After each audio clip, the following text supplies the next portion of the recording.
Let's talk about the best viewfinder. All these Nikon F cameras have 100% viewfinder coverage, and what I like might be different than what you like. And also, some cameras are going to have some different finders. So for example, the Nikon F2 has 5 different metered finders.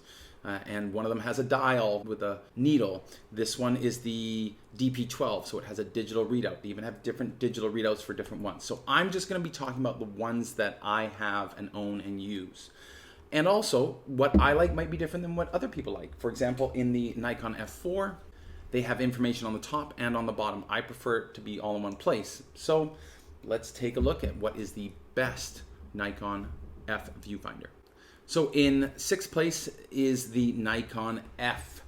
With its original finder, it's a very clean finder. There's nothing in there. You do have that split screen for focus, and you can change those screens, but there's no shutter speed, no aperture readout. So very clean, but not a lot of information in there. The FTN finder that you can get does have a needle in there, and the shutter speed is displayed. But I'm talking about the original Nikon F is in 6th place. In 5th place for the best viewfinder is the Nikon F2.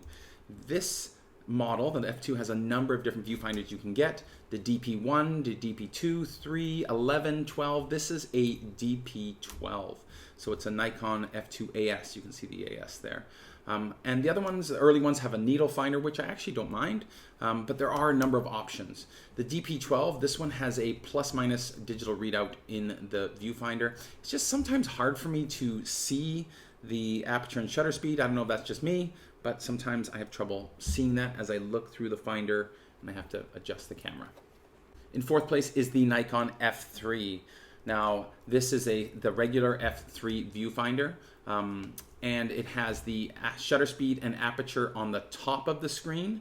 There's a digital readout for the shutter speed, and there's the ADR, the aperture direct readout, which reads the aperture directly from the lens at the top. Now, one of the cool things about the F3 is that the exposure control is in the camera body and not in the viewfinder like earlier models. So no matter what viewfinder I put on here, I've got exposure control, which is really cool. In 3rd place, we have the Nikon F4. Now, this was a huge leap forward in terms of the amount of information that was in the viewfinder. Some of the information is on the top of the viewfinder, some of it's on the bottom. So on the top, they have the frame counter, the exposure compensation, the ADR, which is the aperture direct readout. There is the focus assist. So if you're manually focusing, it will tell you whether your picture is in focus. On the bottom, you have the metering mode. You have the exposure lines for how much over or underexposed your picture is, and you have the shutter speed. Now, one of the weird things is that in manual mode and aperture mode, you use the aperture, you see the aperture on the top, it's read out from the ADR, and the shutter speed is on the bottom. And in shutter priority mode and P and PH mode, the aperture is shown on the bottom. So I find that a bit confusing, but there is so much information in this camera, in this viewfinder. It's pretty cool. Second best viewfinder is the Nikon F5. Now, there is some information on the top of the viewfinder and some on the bottom. They have the ADR, the aperture direct readout, on the top. There are 5 focus points in there. Now, they don't light up. They use these arrows, which is kind of a pain. That's not as good as the Nikon F6 or even as the Nikon F100. They do have more information along the bottom, like the frame counter, but the focus assist is still on the top of the frame.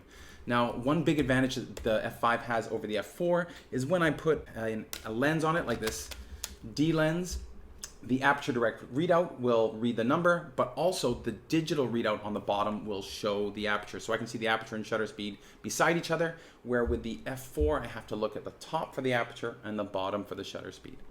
The best viewfinder in a Nikon F camera is the Nikon F6, and this is kind of what you'd expect. They get better until we get to the F6.